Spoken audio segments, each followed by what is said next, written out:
Hi and welcome back to the channel. In today's video we'll talk about a Siekon 12 volt 100 amp hour lithium iron phosphate battery in a Group 24 housing.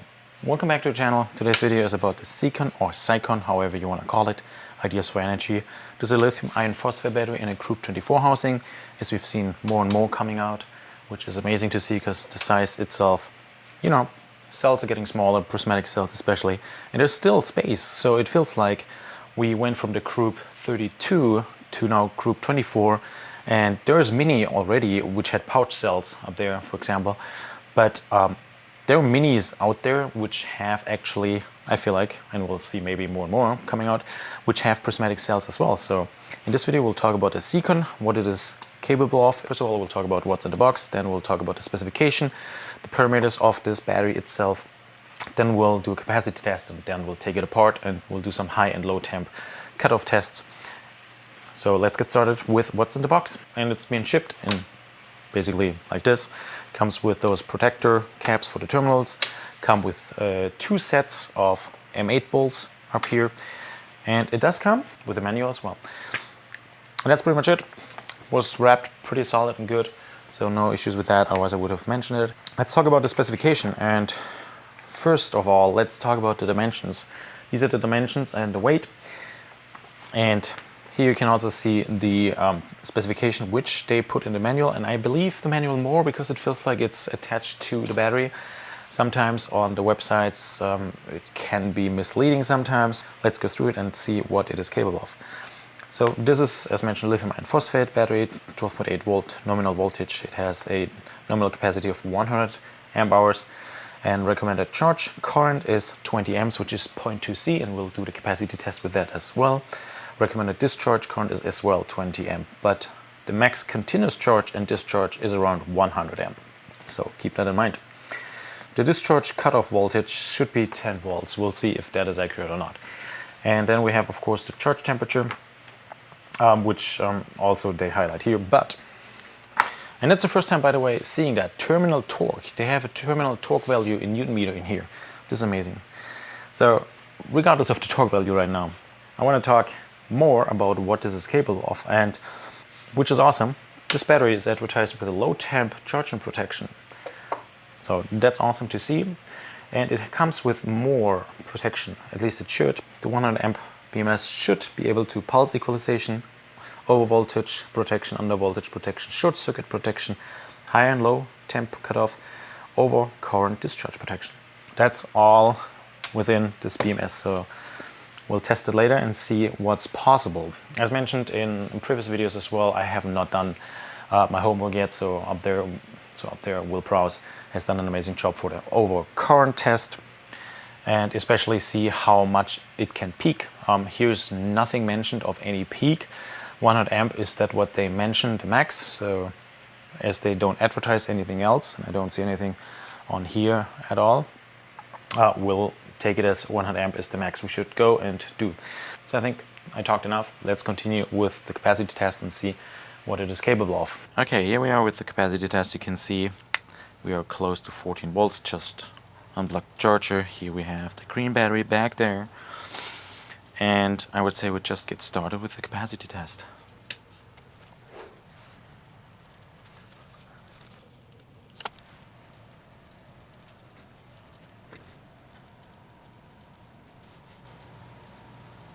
And there we are close to the 0.2 C. Let's see how much we can actually pull with this Siekon battery, or Siekon. And I'll be back when we have the results in.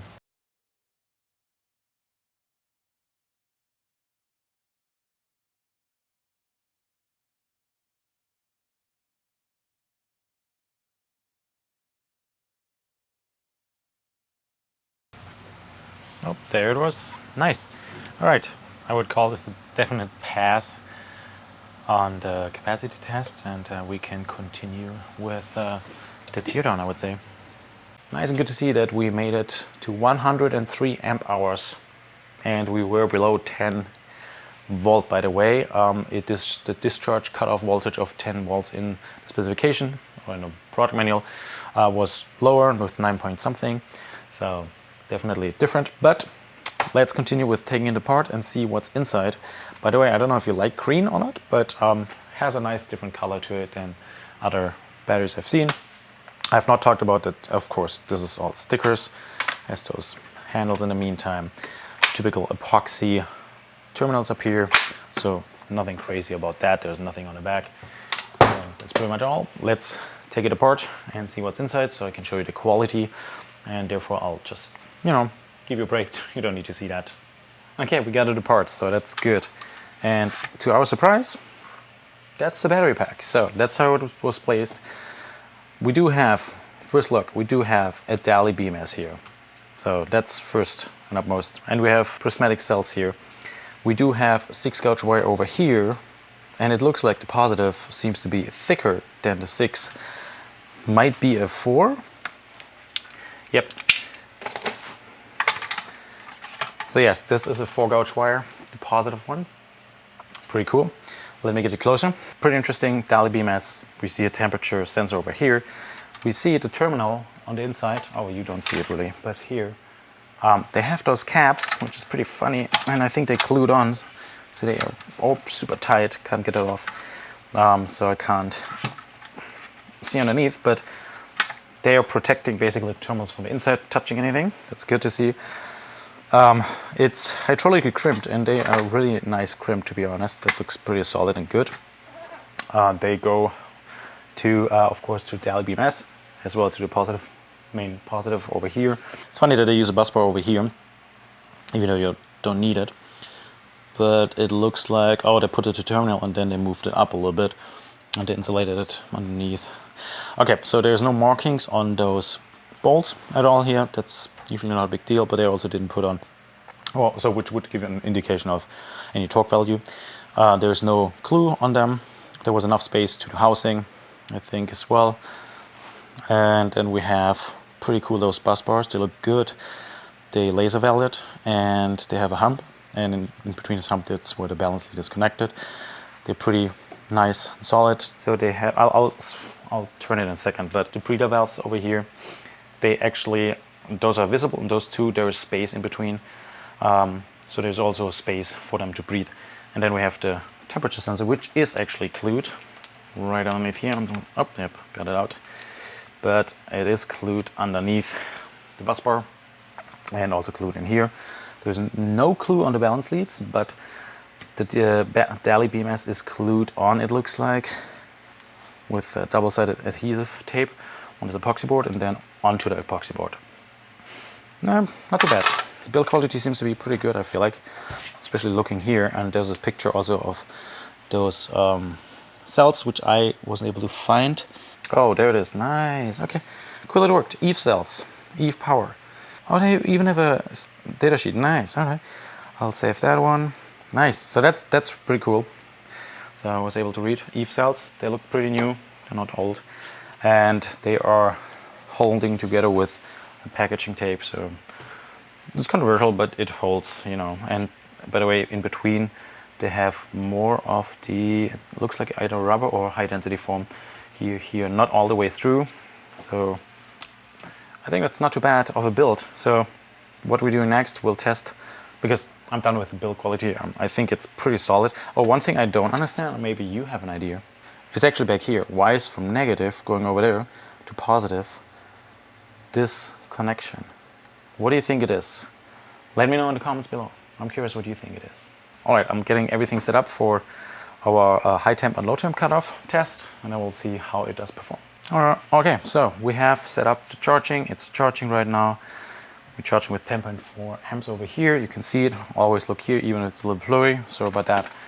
And I'll use the heat gun to heat up the temperature probe, and then we'll see how far we can get.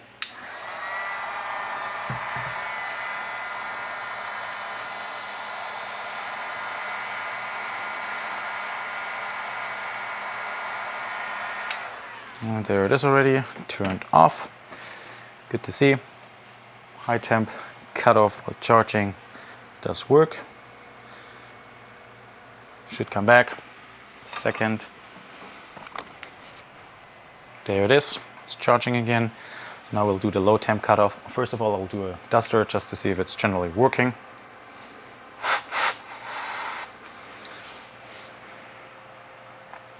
because it always depends on the setting, and it does stop charging. So this is amazing to see. Let's see if it comes back.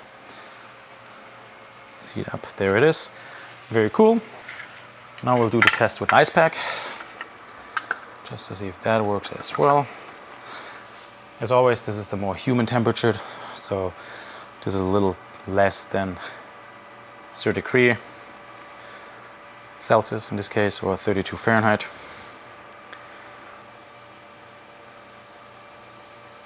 Because what I had many times was with the Dali BMS that they actually were set to -20 F or C, which is far below, and way too low for actually protecting the cells. Let me rearrange the probe better.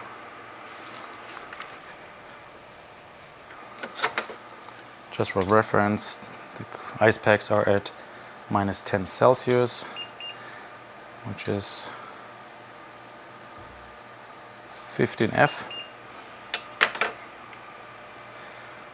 Nothing happening as of 4. That would be a bummer, because it means that it's just wrongly set up, sadly. Let me see if I can free this up a little bit more.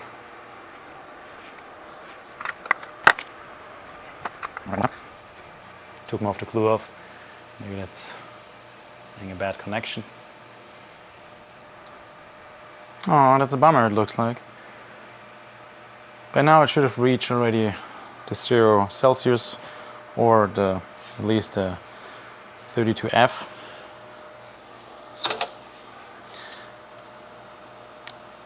(14, 15 F). Doesn't look like. That's a bummer. One more time. Let me show you. I'll do the duster.